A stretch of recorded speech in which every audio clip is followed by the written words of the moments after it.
Karibu mpenzi mtazamaji na mfuatiliaji wa vipindi vyetu pendwa ambapo tumekuwa tukifuatilia katika chaneli yetu ya Sanctuary pamoja na Sauti ya Ukweli wa leo.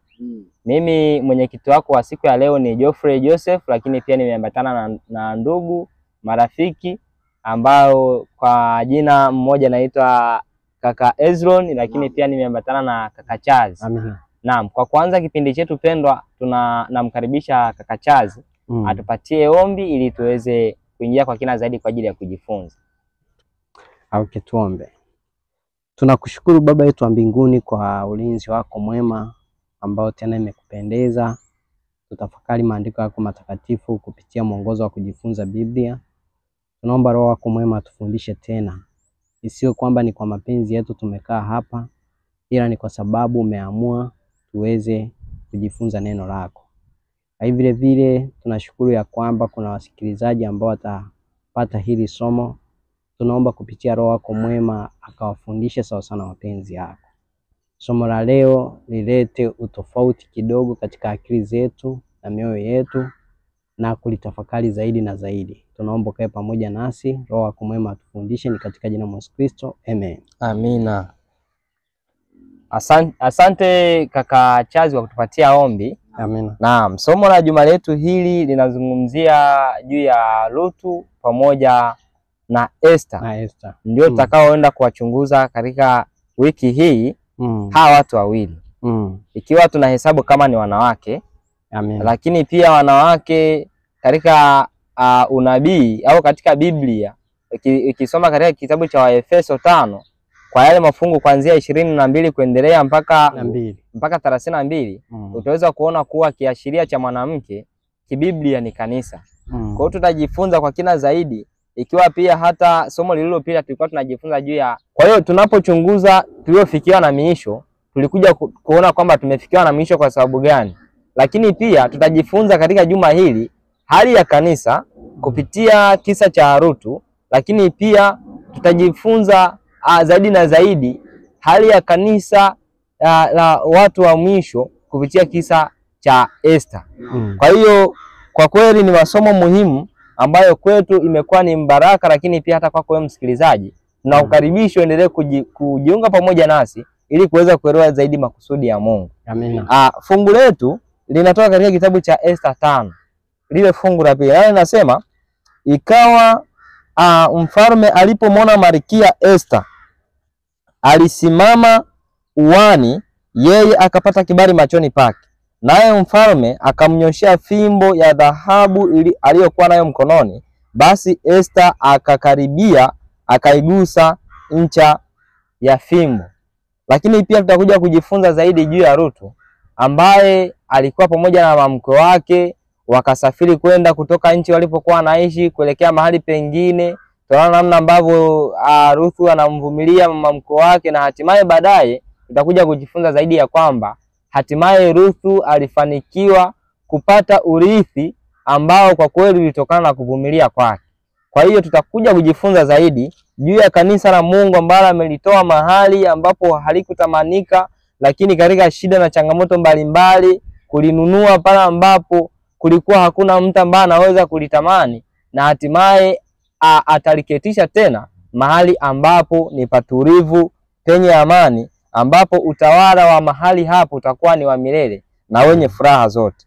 Labda nipende kumkaribisha kaka Chazi. Labda binafsi maana tunajifunza juu ya Esther pamoja na Ruthu.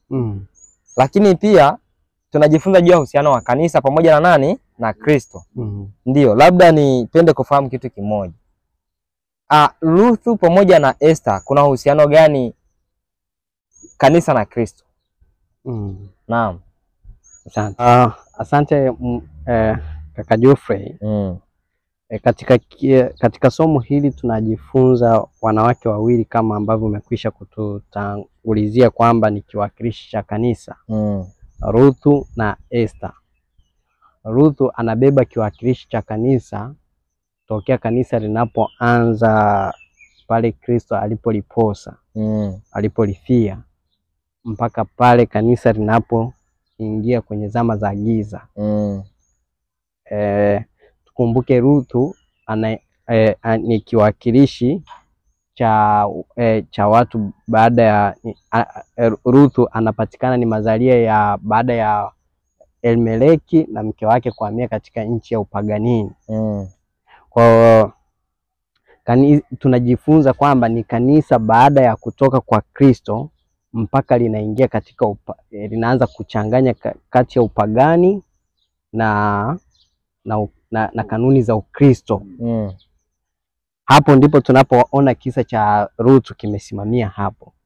Lakini kitabu cha Esta tunaona ni kuanzia wana matengenezo anapoibuka mpaka wakati wa mwisho ambapo amri itawekwa ya kwamba mtu asipoweza kuuza wala asiweze kuuza wala kununua mpaka atakapokuwa na chapa ya huyo mnyama.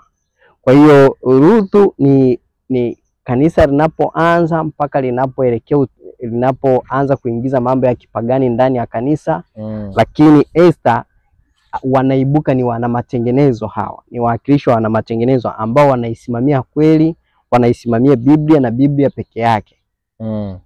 Kwa hiyo hiki ndicho tutakachojifunza katika juma hili, tuone kwamba hivi kumbe kitabu cha Esta hakijaandikwa tu kama historia, bado kina mchango mkubwa katika maisha ya Wakristo wa sasa, na Ruthu vile vile ana mchango katika maisha yetu.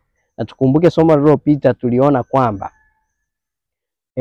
haya yameandikwa ili kutuonya sisi tuliofikiwa na maisha ya ya zamani. Kwa hiyo hawa wote ni watu ambao historia zao zimeandikwa kwa nyakati zilizopita ili kutuonya. Kwa Ruthu kutuonya kwamba si salama kwenda katika nchi ya kipagani, kuna ulisi mwingi tutaupoteza. Lakini Esta anatufundisha jinsi ambavyo tunaweza tukaisimamia kweli hata katika nchi ya ugeni. Asante sana Kachazi, umetupitisha vizuri kwenye kuelewa vizuri kisa cha Ruthu, lakini pia na kuelewa vizuri kisa cha Esta kama hali ambayo Wakristo wataipitia au waliipitia hatimaye ukombozi. Binafsi ninapenda kujiuliza, unajua miongoni mwa visa ambavyo vimekuwa vikichukuliwa kwa ni za kawaida, tumekuwa tukijifunza juu ya Sodoma na Gomora katika ya wiki iliyopita, tukaja tukaona kwamba ni visa vinavyochukuliwa na watu kana kwamba vimetungwa tu, ni hadithi za kubuni au ni vitu vilivyokuwepo ambavyo havitakuwepo, kwa sababu Bwana tuliona sifa yake kuwa anatangaza mwisho tangu mwanzo.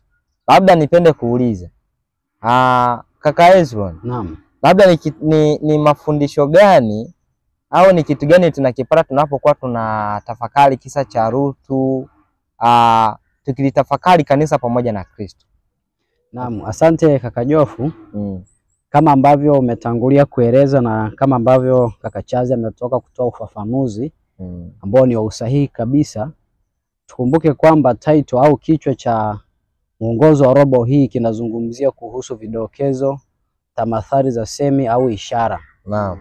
Kwa hiyo tunachoenda kukiangalia ni yale masomo ambayo yanaashiria, yanatoa ishara ya uhusiano wa Kristo na kanisa lake, kama ambavyo kaka Chazi ametoka kusoma, au yanadokeza au yanazungumza kwa maana ya tamathali kuhusiana na uhusiano wa Kristo na watu wake. Na tunaanza na kisa cha Ruthu, na tukumbuke kwamba kwenye Biblia hakuna andiko ambalo liko pale kwa bahati mbaya. Hakuna andiko katika maandiko matakatifu liko kwa bahati mbaya. Kila andiko pale na makusudi, kwa sababu Biblia inasema kwamba kila andiko lenye pumzi ya Mungu lafaa kwa mafundisho, kwa kuwaonya watu na makosa yao, na kwa kuongoza na kwa kuadibisha katika haki, ili mtu wa Mungu awe kamili apate kutenda kila tendo jema. Hiyo ni katika Timotheo wa pili 3 fungu la 16. Kwa hiyo kama maandiko yoyote yenye pumzi ya Mungu yanafaa kwa mafundisho, na Yesu anasema katika Yohana 5:39 kwamba maandiko yote yanamshuhudia yeye. Kwa hiyo tunapokuwa tukijifunza hata kwenye kisa cha Ruthu, tukumbuke kwamba maandiko haya yanamshuhudia Kristo na kanisa lake. Sasa ni masomo gani ambayo tunaweza kupata kwenye hiki kisa ambayo yanadokeza kuhusu uhusiano wa Kristo na watu wake? Na tukumbuke kwamba njaa inamfanya Elimeleki pamoja na mkewe Naomi wanaenda kwenye nchi ya Boazi, nchi ya Moabu. Na tukumbuke kwamba Moabu ni mmoja wa wa watoto wa Rutu au wajukuu wa Rutu ambao walizaliwa kwa namna isiyo ya haki. Na ukumbuke kwamba Rutu alikuwa ni ndugu yake na Ibrahimu. Kwa hiyo walikuwa ni ndugu. Sasa njaa imetokea katika nchi ya Yuda, katika Bethlehemu ya Yuda. Na ni mahali hapa ambapo Yesu alizaliwa. Na kama ambavyo imedokezwa ni kwamba Bethlehemu inamaanisha nyumba ya mikate. Sasa njaa imetokea, imepelekea Elimeleki na mkewe kwenda katika nchi ya ugeni, nchi ya Moabu.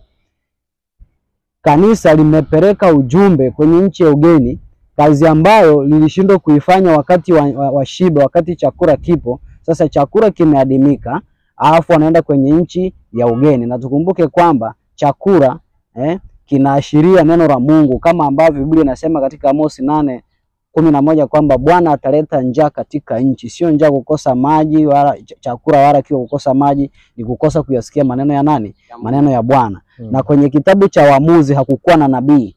Katikati hapo kanisa limenyamaza kimya, na nabii anaitwa muonaji. Kanisa halina nabii, kanisa halina jicho, na kama halina jicho linaenda gizani. Kwa hiyo Elimeleki na Naomi wanaenda kwenye nchi ya ugeni, wanapeleka ujumbe. Wanaenda kule, Naomi anapotelewa na mume wake na watoto wake wawili. Sasa anapopotelewa na hao, nakumbuke kwamba wale vijana walikuwa wameisha oa kutoka katika nchi ya ugeni. Wako zake na Ruthu, baada ya kufiwa na uume zao, tunaona Ruthu anawasihi warudi wapi? Warudi nyumbani. Tutafanya kwa ufupi kwa sababu hiki kisa tukisema tukielezee ni kirefu, na ni masomo ambayo kiukweli yanahitaji muda. Kwa hiyo ni masomo marefu ambayo tutaendelea kujifunza kwa wakati ambao tutapata muda, lakini tutafanya kwa ufupi ili tuelewe kile ambacho kinamaanishwa hapa. Kwa hiyo Naomi anapata wako zake wawili kutoka katika nchi ya ugeni. Mmoja na wanapoondokewa na ume zao, Naomi anawasihi warudi. Na wote wanambusu, wanalia. Lakini anamsihi, tutaambatana na wewe. Yeye anawasihi tena. Naomi anawapatia kuhesabu gharama ikiwa atakubali kufuatana kanisa la nani? Kanisa la Mungu. Mmoja anaona kwamba sitaweza, mwingine anaona mimi siwezi kurudi. Na Naomi anawapa uchaguzi kama ambao Yoshua alitoa kwa Israeli katika Yoshua 24 fungu la 15, na hii ni katika Ruthu 1 fungu la 14. Inasema, nao wakapasa sauti zao wakalia tena, na Orpa akambusu mkwewe, lakini Ruthu akaambatana naye akasema, tazama shemeji yako amerejea kwa watu wake na kwa Mungu wake. Zingatia pointi, na iliyosema hapo ni Mungu ya herufi ndogo, kwa maana miungu mingine, kwa sababu nchi ya Moabu walikuwa ni watu wanaabudu miungu. Na Naomi anasema, basi urejee wewe umfuate shemeji yako. Fungu la 16, Ruthu anasema, usinisihi nikuache, nirejee nisifuatane nawe. Maana wewe uendako nitakwenda, mahusiano, makubaliano, na wewe ukaapo nitakaa. Haya ni mapatano kamili. Watu wako watakuwa watu wangu, na Mungu wako atakuwa Mungu wangu. Na Ruthu anachagua kwamba Mungu wa Ibrania, Mungu wa Israeli awe Mungu wake, na watu wa Mungu watakuwa watu wa Ruthu. Huu ni uchaguzi wa mtu ambaye amehesabu gharama, amekubali kumfuata nani? Kumfuata Kristo. Hii ni sehemu ya kuhesabu gharama. Kwa hiyo Naomi anahesabu gharama, anaamua kumfuata nani? Anaamua kumfuata Kristo. Anaamua kufuata kanisa la Kristo, anajiunga na kanisa la Kristo. Na tunapoingia katika Ruthu sehemu ya pili, katika fungu la 8, tunaona Boazi sasa anaingia katika shamba, anakutana na vijana wake wanavuna, na huyu binti ambaye Naomi amerudi naye pia anavuna kwenye hili shamba. Na tukumbuke Mungu alivyokuwa ametoa kanuni katika mambo ya Walawi, ni kanuni ambao hata kipindi hiki ilikuwa inafanya nini? Ilikuwa inazingatiwa. Boazi anapomuona anasema, basi Boazi akamwambia Ruthu, mwanangu, sikiliza, wewe usiende kuokota masazo katika shamba lingine, wala usiondoke hapa, lakini ukae papa hapa karibu na wasichana wangu. Macho yako naelekee konde walivunaro, ufuatane nao. Je, sikuagiza vijana wasikuguse? Tena ukiona kiu uende kwenye vyombo vyao, naye unywe waliowateka hao vijana. Yesu anasema kila aliye na kiu na aje kwangu na anywe. Kwa hiyo Boazi ni kiwakilishi cha nani? Cha Kristo. Na jinsi anavyokutana na Ruthu ni kiwakilishi cha Kristo, jinsi anavyokutana na kanisa lake. Katika Isaya sura ya 56 kianzile fungu la 7, Bwana alikuwa amesema hivi katika Isaya 56 fungu la 7. Fungu la 6 anasema, na wageni walioandamana na Bwana ili wamhudumu na kulipenda jina lake, jina la Bwana, kuwa watumishi wake. Kila ishikae sabato asiivunje na kulishika sana agano langu. Nitawaleta hao nao hata mlima wangu mtakatifu na kuwafurahisha katika nyumba yangu ya sala. Kwa hiyo hata huyu mgeni Moabu, kwa sababu alikubali kuambatana na Bwana, kulipenda jina lake na akakubali kuishika sabato, kwa hiyo na Bwana akasema nitawaleta katika mlima wangu. Kwa hiyo kama ambavyo Ruth anakutana na Boaz ambaye ni kuwakilisha Kristo, tunaona jinsi ambavyo Kristo anakutana na kanisa lake na jinsi ambavyo Kristo analitoa kanisa lake mbali, kama ambavyo Boaz alimtoa huyu binti katika nchi ya ugeni. Yapo masomo mengi ambayo tunaweza kujifunza katika kisa hiki, lakini kwa uchache hivyo ndivyo vidokezo ambavyo vinadokezwa kwenye hiki kisa kuhusiana na Kristo na kanisa lake. Asante mwenyekiti. Amina. Asante kaka Hezron. Umetupitisha vyema juu ya kisa cha Ruthu na hatimaye kwa kweli kupitia uvumilivu wake, namna ambavyo kwa kweli aliendelea kuvumilia kwa mamko wake na namna ambavyo pia umelihusianisha kanisa pamoja na Kristo kupitia kisa cha Ruthu. Kwa kweli ni njia moja pekee ambayo Bwana anaitumia kwa ajili ya kutufundisha mahusia yake. Lakini pia tunajifunza juu ya msalaba ambao ameuchukua kwa kukubali. Najua wapendwa, si jambo rahisi. Ukumbuke kwamba kwa mama yake Naomi ambaye alikuwa ni mama mkwe wake, hakuna kitu cha maana zaidi na zaidi ambacho alikuwa anakifuata isipokuwa ni upendo ambao alikuwa akiuonyesha dhidi ya kumvuta kwake. Lakini pia na tunamuona Ruthu akimsiha kwamba yeye atakubali kuambatana naye, ikitoa kiashiria kwamba wale wote ambao watakubali kumfuata Kristo hawezi kumfuata tu hivi hivi, isipokuwa lazima wakubaliane na gharama ya utii. Na gharama ya utii kwa kweli imekuwa ni, kwa watu wengi imekuwa ni changamoto, kwa sababu tunapokubali kumtii Kristo lazima tukubaliane na matakwa, lazima tukubaliane na utaratibu na sheria.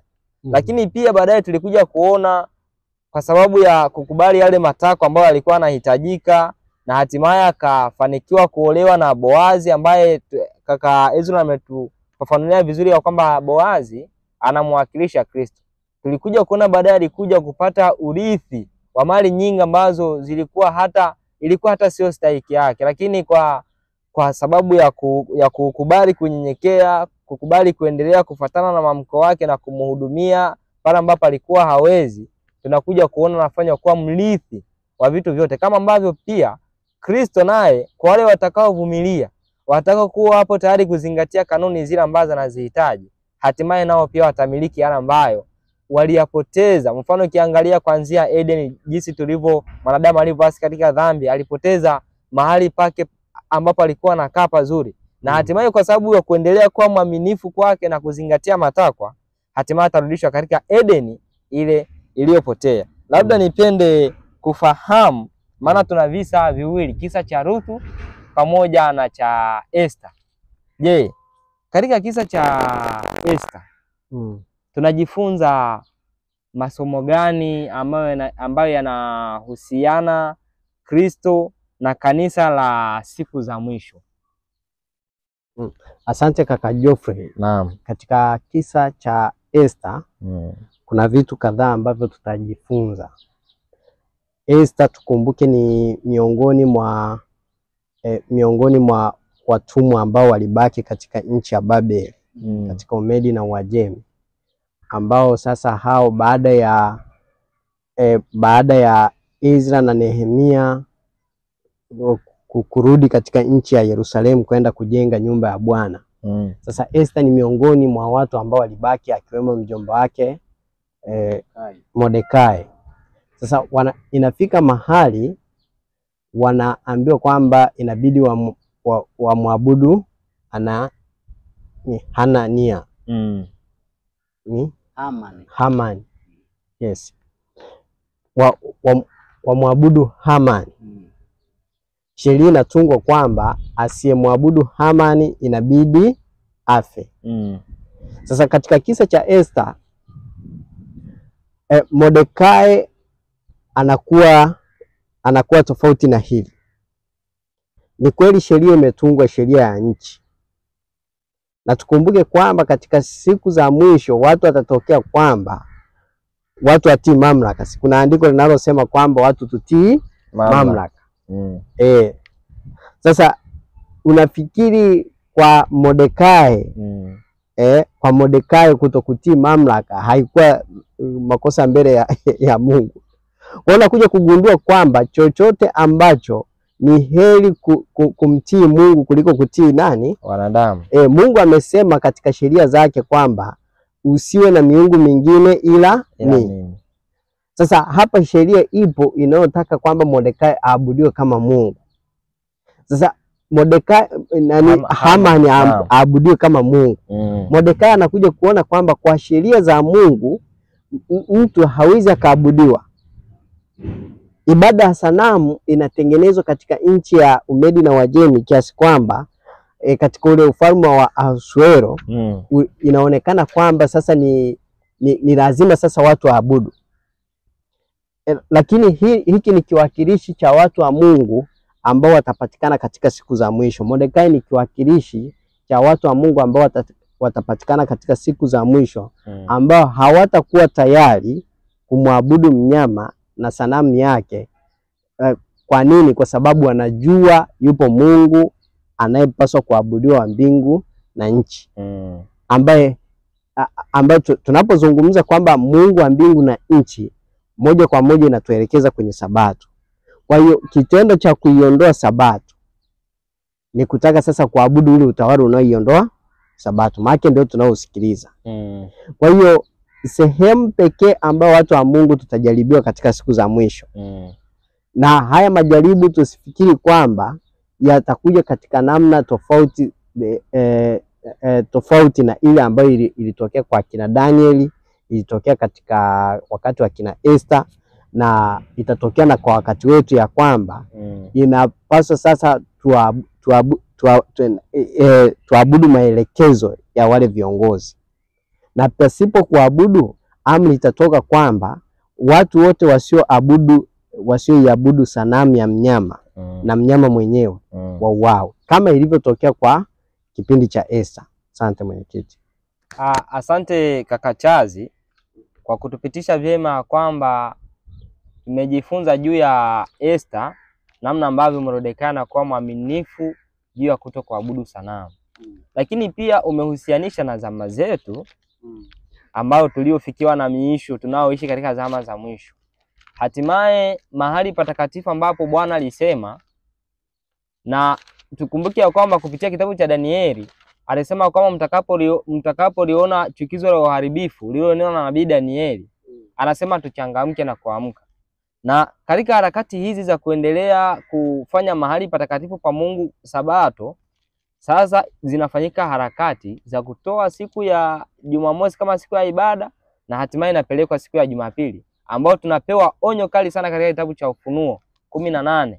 Lakini pia katika kitabu cha Ufunuo 14 kuna ujumbe pale ambao unatolewa kwa wale ambao bado wapo katika mamlaka hizo, lakini pia hata zitakapokwenda kuwa kandamizi kwa watu, kwamba sasa sipokuwa kwamba wewe umekubaliana na utaratibu wa kuabudu siku ya Jumapili, haufai kwenye jamii.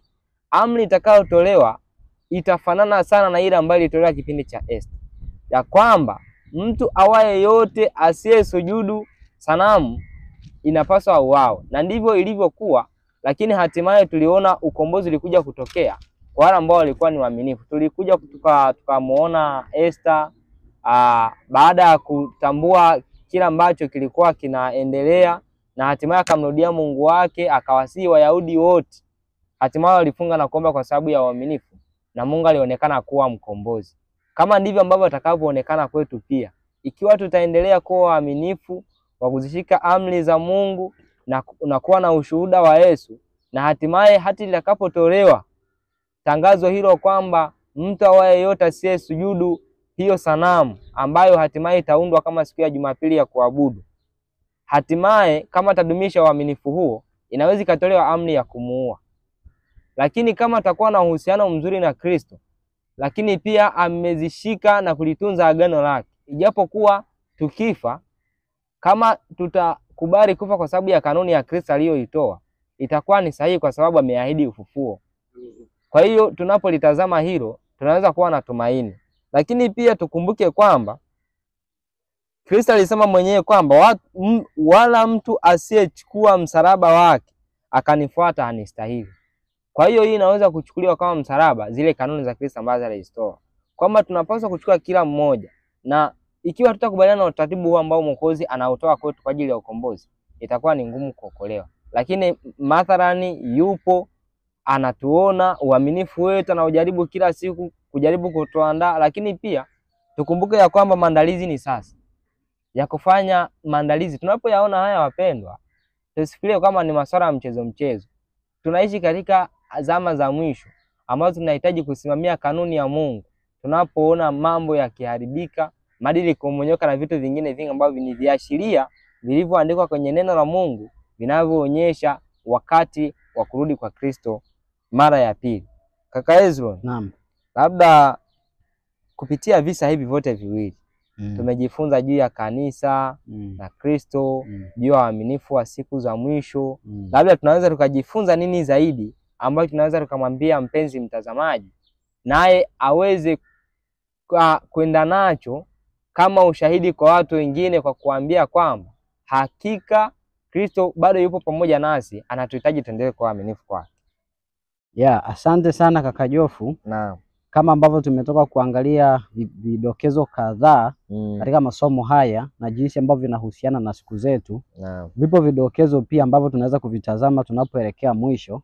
Na tukianza na kisa cha Ruthu, moja ya vidokezo ambavyo huenda hatukuvisema, tunaangalia namna ambavyo Boazi kama mtu ambaye alikuwa jamaa wa karibu na Elimeleki, na kulingana na kanuni ambayo Mungu alikuwa ameitoa katika Kumbukumbu la Torati sura ya 25 fungu la 5, kwamba ikiwa mtu amekufa na ndugu yake yupo, basi amchukue mke wake amuinulie uzao.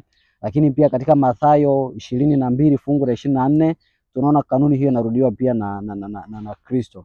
Na jinsi ambavyo sasa kisa hiki kinadokeza namna ambavyo Kristo kama mjamaa wa karibu na sisi alivyokuwa na mahusiano na sisi, kwa sababu alichukua asili yetu ya binadamu, ndiye ambaye alikuwa na haki ya kutukomboa, kama ambavyo Boazi kama ndugu wa Elimeleki, baada ya huyu ndugu wa karibu ambaye hakutajwa kwa jina, alivyoambiwa ainunue ile ardhi ambayo Naomi alikuwa anauza, na atakaponunua ardhi na mbidi amchukue na yule Ruthu, kwa sababu ya binafsi akaamua kukataa. Kwa sababu tunasema ni ubinafsi kwa sababu alikataa maagizo ya Mungu. Ni Mungu aliyeagiza hivyo, kwamba mchukue huyu mke wa ndugu yako umuinulie uzao. Kwa hiyo anakataa maagizo ya Kristo, ni kwa sababu ya ubinafsi. Na hapa anadhihirisha kanuni ya shetani, kanuni ya ubinafsi ya kujidai kutumiliki, lakini hana uwezo wa kufanya nini? Wa kutununua, hana uwezo wa kutukomboa.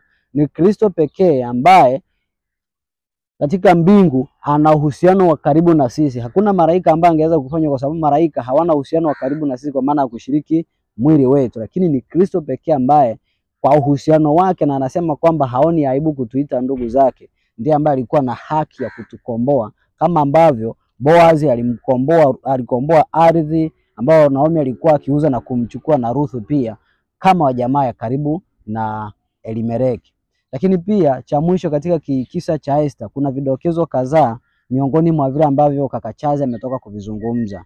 Kinadokezwa pia kidokezo cha namna ambavyo itakuwa ni vigumu kwa watu wa Mungu wale ambao watasalia katika miji mikubwa, wakati ambapo sasa tuna nafasi, tuna fursa ya kuondoka katika miji hii, wakati ambapo mji haujazingirwa, kama ilivyokuwa vigumu kwa wakazi wa mji wa Yerusalemu kutoka ndani ya mji baada ya kuzingirwa, na ndivyo itakavyokuwa vigumu baada ya amri ya Jumapili kutangazwa. Kwa wale ambao tutakuwa tumesalia katika miji mikubwa, itakuwa ni vigumu kutoka, kwa sababu ilikuwa ni vigumu kwa kina Esther na Mordekai kutoka katika mji wa Babeli, kwa sababu wakati wa amri ilipotolewa watoke, waliendelea kusitasita. Ni kwa sababu walikuwa wamejenga, walikuwa wamefanya mahusiano ya karibu na Babeli, walikuwa wamejenga, wameoa. Kwa hiyo wanabiashara hawakuweza kutoka kule, ikawa ni vigumu. Unaona jinsi ambavyo ikiwa tutakuwa tuna mahusiano na Babeli, itakuwa ni vigumu kumwacha. Itakuwa ni vigumu kutoka katika miji mikubwa. Lakini pia mmezungumzia kuhusiana na amri ya kuto kuuza na kununua, kama ambavyo tunaona huu muungano wa mfalme Asuhero, Hamani na hawa watu ambao ni watumishi, jinsi ambavyo wanaungana kuweka amri ya kifo dhidi ya watu wa Mungu wachache hawa ambao Biblia inasema ni Mordekai langoni. Na tunaona picha ya jinsi ambavyo itakuwa katika siku za mwisho, kwamba hatimaye amri ya kifo itatolewa kama ambavyo umetoka kusoma. Na haya maneno yanazungumzwa na nabii katika kitabu cha Shuhuda kwa kanisa ya 5, ukisoma ule ukurasa wa 450, lakini vile vile katika kitabu cha Manabii na Wafalme, lakini hata kwenye kitabu cha Matukio siku za mwisho, mada hizi zimezungumzwa kwamba amri iliyotolewa dhidi ya watu wa Mungu wakati wa Esta itafanana sana. Na itafanana kwa vitu gani? Itafanana kwa wakati, kama ambavyo amri ilivyotolewa kipindi kile, vile vile itakuja kufanana pia kwa wakati. Amri ya kuwaua wale ambao ni washikamanifu kwa sheria ya Mungu itafanana kwa wakati, lakini vile vile kwa tukio. Amri ya kuangamiza watu wa Mungu wakati wa Esta ilidumu takribani kwa mwaka mmoja, na hivyo natupatia picha jinsi ambavyo itakavyokuwa, kwa sababu nabii anasema kama ilivyokuwa ndivyo itakavyokuwa. Kwa hiyo kuna uhusiano wa karibu kwenye hivi visa, jinsi ambavyo vinafunua matukio ambayo tunatazamia huko mbeleni. Sasa ni sehemu yangu na sehemu yako kufanya maamuzi sasa, kwa sababu kuna kipindi cha amani, na tunaona namna ambavyo sasa hivi ulimwengu unajikusanya kuelekea huko. Ulimwengu hauko salama kama ambavyo manabii walitabiri na ambavyo tunaonywa katika maandiko matakatifu. Vifo vinavyotokea kila siku, ajali za nchi kavu, baharini, zinatushuhudia, zinatugongea kengele kwamba mwisho umekaribia. Kwa hivyo Bwana na atusaidie kwamba tunapoyaona haya tuchangamke, tukavinue vichwa vyetu, kwa sababu ukombozi wetu uko karibu nasi kuliko tulipoanza kuamini. Asante mwenyekiti. Asante kaka Hezron. Naam. Kwa kweli kupitia masomo haya binafsi nimebarikiwa. Amina. Lakini pia hata mpenzi mtazamaji, naye pia tunakualika uendelee kufuatilia vipindi hivi, uendelee kubarikiwa pamoja nasi katika masomo haya. Tunapofikia zama za mwisho, Kristo anatuita. Anatuhitaji tutende mapenzi yake. Anatuhitaji tuendelee kudumisha uaminifu kwake. Hasa ukisoma katika kitabu cha Ufunuo wa Yohana 2, lile fungu la 10, anasema usiogope mambo yatakayokupata. Tazama huyo ibilisi atawatupa baadhi yenu gerezani ili mjaribiwe. Wapendwa, ikiwa tutakubali kumfuata Kristo na kuzingatia kanuni zake, vikwazo vitakuja kama vilivyotokea awali, na hatimaye tumejifunza kaka Hezron amegusia juu hata swala la kifo kwa wale ambao watakuwa ni waaminifu kwa Mungu. Lakini pia hajaacha hata magerezani watu watakwenda. Lakini pia ameendelea kusema nanyi mtakuwa na dhiki. Yaani anazungumzia swala kwamba watu wa Mungu watakuwa na dhiki. Lakini pia alichokimalizia anasema kwamba uwe mwaminifu hata kufa, nami nitakupa taji ya uzima. Amina. Anahitaji tuwe waaminifu hata kupoteza uhai wetu, kwa sababu anasema tusiogope wao mwili, bali angamizaye roho pamoja na nini? Mwili pamoja na nafsi. Ya.